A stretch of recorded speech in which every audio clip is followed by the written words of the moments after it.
All right, so since we've had time to sleep on it, let's talk about JJK 268, but spoilers beware. All right, so as I'm sure you've seen, 268 has had a very polarizing response, with I feel like the loudest comments being the ones that are negative, which is often the case, right? So I wanted to provide, my little bit of positivity in this because I really liked this chapter, and the people that disliked it are more than welcome to that opinion. The only thing I want to push back on, which is the case when you get to a large enough fandom, there is just going to be some subset of toxic fans. And so, you just have to tune them out, because just because something doesn't go the way you wanted it to go or you theorized it to go, I mean, especially in my case, right, doesn't make it bad, right? It just makes it different. Gege had something else in mind. So I feel like a lot of people that are upset are coming from that type of place and not from like a actual critical place, if that makes sense. And there is a nuance there, and it is murky, so y'all forgive me. And again, I'm not saying you can't have enjoyed this chapter. That's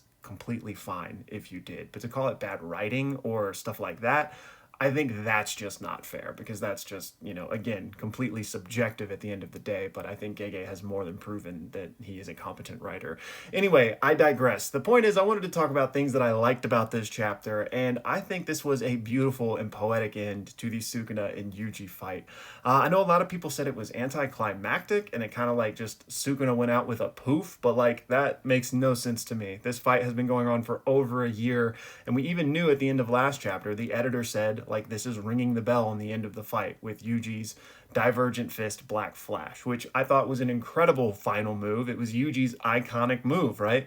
The guy without a curse technique first learns how to do Divergent Fist due to his like unique understanding of cursed energy, and then of course the man chosen by the Black Sparks, he combines those two the same way he took out Mahito, right? And there's a ton of fascinating parallels in what's happening, especially with the Mahito situation. And my favorite is the way Gege spun it on its head with the "I'm you" that he said to Mahito now being to Sukuna, "You're me." And it just shows like the growth that Yuji has had, right? He no longer views himself as a cog in this world, bound by others' expectations for him and the role set upon him to be this sacrificial lamb for Sukuna, right? No, he throws that all away because he realizes the inherent value in life is regardless of role or meaning, right? And so he turns that on its head by saying, "Sukuna, even though I have you dead to rights, even though you already turned down my compassion, I am still going to let you live on with me, because the only difference between you and me is that I had my grandfather." It's totally a nature versus nurture thing, and this is just the entire theme that Gege has been building toward this entire manga, right? The one to teach you about love is Yuji, the one who shouldn't, the one who has no reason to help you, but in spite of all of that is still going to give you a chance because he recognizes the why of why you're different, and that's because you didn't have anyone in your life. You were alone. Truth, strength, and the loneliness that it brings, right? All of these things were tied together so well, in my opinion. And this is also why, especially after having slept on it, I don't think Sukuna's gone. I think Yuji did ingest him or whatever, I think he is a silent passenger within Yuji, because I think that is the beautiful and poetic way to end the story. Now, I could be wrong. Maybe he just evaporated, but considering Yuji did give him again that second chance, I think he would have just forced it upon him at that point. But we'll see. Anyways, I thought the Sukuna fight, starting with Gojo and all the way up to that Black Flash, was incredible. People are saying he's a fraud. He's clearly not. This man was an absolute beast for 50 some odd chapters, however many it was. And to go out again with the Divergent Fist Black Flash from his nephew, who is the one teaching him about love, beating him in the ideological battle, and showing him that might doesn't make right. He crushed Sukuna both physically and spiritually, like I said, ideologically. So I loved all of that, and I loved all of the homages to like Full Metal Alchemist and just all of the goats when it comes to the shonen mangas. But yeah, I thought this video was going to be 1 minute, and I have been yapping for like 5 straight, but I really loved this climax and this ending to the whole Sukuna Yuji dynamic that this entire manga has been about, and the lessons that Gege has been lying underneath the entire way. But what I will say is, obviously we only have 3 chapters left. The Hikari Uraume ending was a bit disappointing and underwhelming to a lot of people, and I completely understand that.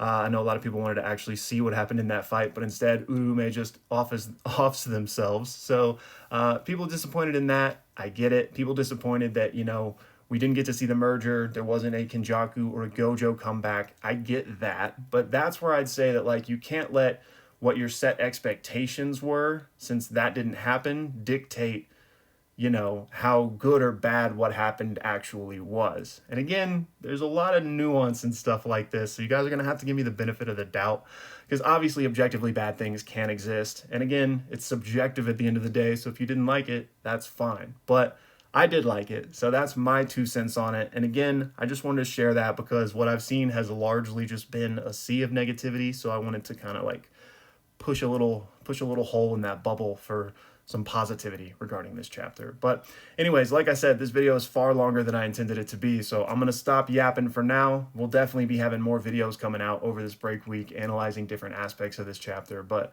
wanted to go ahead and spew all that. So let me know y'all's thoughts, and I'll see you soon. And you're actually going to see me much sooner than you thought, because I forgot to mention a couple of things. The first being that we are continuing with our community watch party of Freerun today/tonight. So if you're watching this video the day I put it out, you can come and join us for this. It's going to be happening at 5 p.m. Central Time. So whenever that is for you, it happens to be like roughly 4 hours from the timing I'm posting this video.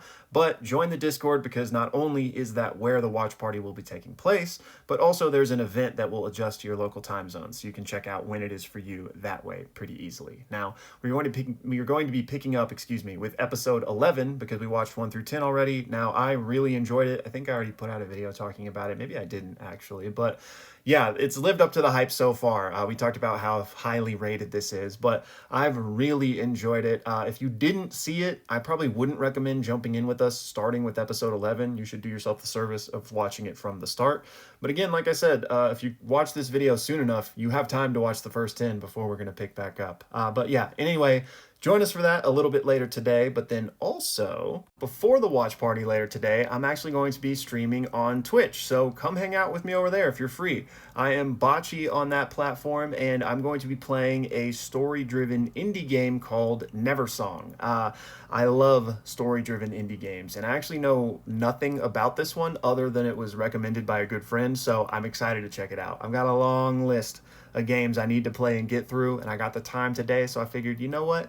Let's do it. So I plan to try to beat the entire game before the Freerun watch party, but I don't know if we'll have quite enough time. It's going to be cutting it close, but I'm going to start streaming basically immediately after this video goes live. So if you're seeing this right now, I'm probably live on Twitch. And then if I'm not, that means probably the watch party started. So regardless of which one it is, come hang out if you're around. And again, y'all, thank you so much for watching.